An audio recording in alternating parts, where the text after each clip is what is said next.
An 85-pound black German Shepherd nobody wanted was tied to a fence post at a gas station in Austin, Texas. The woman who stopped to check on him took him home that same night. Everyone warned her. Her landlord threatened eviction, her mother called 3 times in 1 week, her neighbors crossed the street when they saw him coming. But for 11 months, Ghost did something every single evening that nobody in that house knew about. Nobody saw it, nobody suspected it, and the security camera that finally caught it proved that every single person who told her to get rid of him was wrong. Every single one. Rachel Donovan was 31 years old, working from home as a graphic designer in a rented house on Clarkson Avenue in Austin, Texas. She was independent, organized, and completely unprepared for what walked into her life on a Tuesday evening in October. She had stopped at a quick trip on Burnett Road for gas when she saw him, an 85-pound black German Shepherd tied to the side fence post with a length of fraying orange rope. No water bowl nearby, no shade, a worn leather collar with no tag attached. He was sitting perfectly straight, not whining, not pulling at the rope, not barking at the people walking past him, just watching the parking lot with a stillness that seemed too deliberate for a dog that had been abandoned. Rachel waited 20 minutes beside her car. She watched the entrance. She watched the road. Nobody came. She walked over slowly. He watched her approach and didn't move. She crouched down. He held eye contact, without aggression, without fear, with something closer to patience. She untied the rope. He stood, walked directly to her passenger door, and sat down beside it. She opened it. He got in, turned twice on the seat, and lay down. She posted on every local lost pet group she could find that night. She called the 3 nearest shelters the next morning and filed a found report with each of them. She had his chip scanned at her nearest vet. Nothing. No registered owner, no records. No one ever came forward. After 4 weeks of checking her phone every time a notification came in, Rachel stopped waiting. She gave him a name. Ghost, because the moment she first saw him in that parking lot, black against the dark pavement at dusk, he had appeared out of nowhere, and because something in the quiet way he moved through the house told her he had been alone long enough to stop expecting things from people. The neighbors were not welcoming. The woman 2 doors down began crossing to the opposite sidewalk the first morning Rachel walked him. The man across the street said nothing but watched from his porch with an expression that said enough. Her landlord, a man named Dennis, who managed 4 properties on the block, called within the first week. He said the lease had a weight limit clause. He said 85 pounds was more than the clause allowed. He said he would need to look into it. Rachel said Ghost was calm, house-trained, and not a problem. Dennis said he would be watching. Her mother drove up from San Marcos and spent the entire visit on the opposite side of whatever room Ghost was in. She said he looked exactly like the dogs she had seen on police procedurals. She said those dogs were trained to take down grown men. She said Rachel was being reckless living alone with an animal like that. Rachel refilled the coffee and nodded and said she understood. For the first 3 months, Ghost was everything the warnings said he wasn't. He learned the layout of the house within 2 days. He stayed out of Rachel's home office during client calls without being trained to. He had an orthopedic bed in the corner of the living room that he actually slept in. He waited at the kitchen threshold during meals. He came when called the first time, every time. Rachel started to think the warning said more about the people giving them than about the dog receiving them. Then Ghost started doing something she couldn't explain. Every evening, somewhere between 9:30 and 11 p.m., he would walk from wherever he had been resting, position himself at the front window, place both paws on the sill, and stare out at the street. Not barking, not growling, not making any sound at all, just watching, still and focused, in a way that felt deliberate rather than curious. She tried redirecting him with toys. She extended their evening walks by 40 minutes, hoping he'd be too tired to stand at a window for an hour. She tried closing the blinds. He pushed them aside with his nose and kept watching. Whatever he was looking at, he was not going to stop until he decided to. Then one night, it became something entirely different. It was a Wednesday in February. Rachel had been asleep for 2 hours when Ghost went from completely still to completely explosive.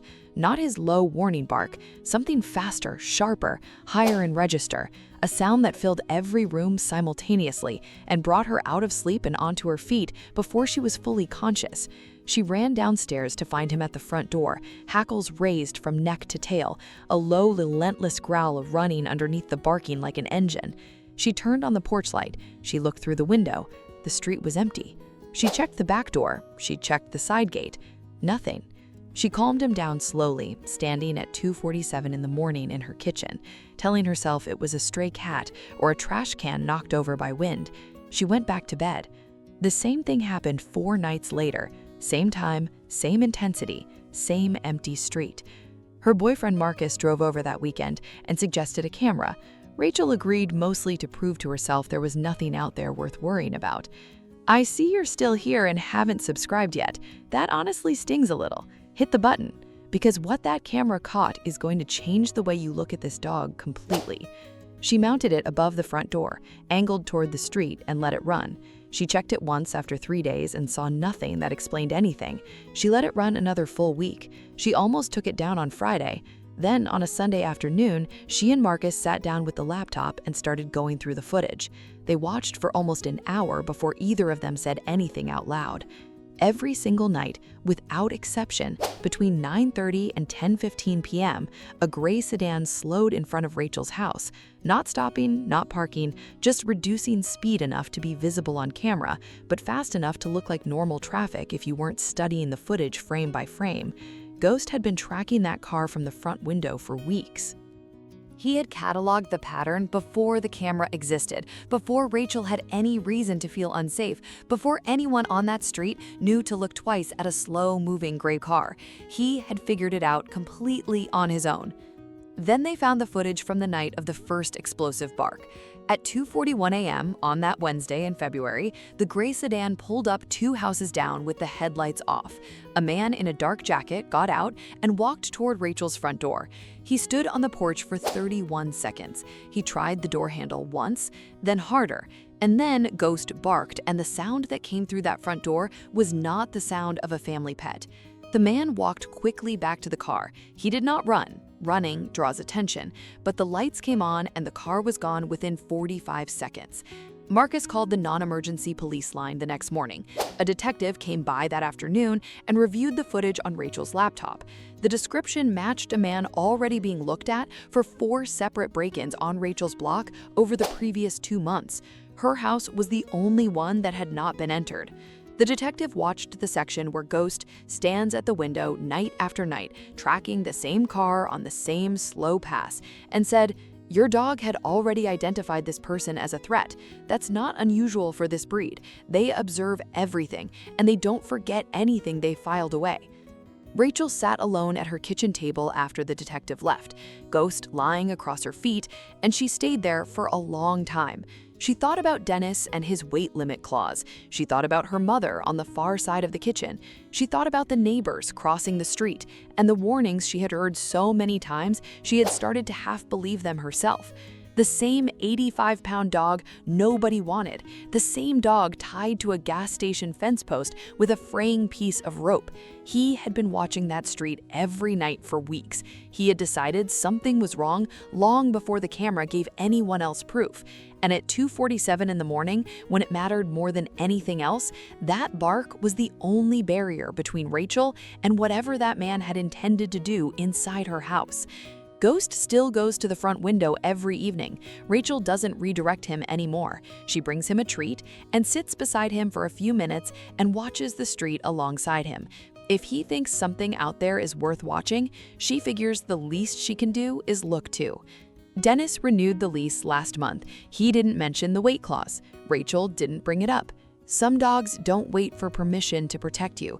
They decide you are worth protecting, and then they go to work, quietly, every single night, while you sleep and trust the dark and have no idea what is standing between you and everything outside that door.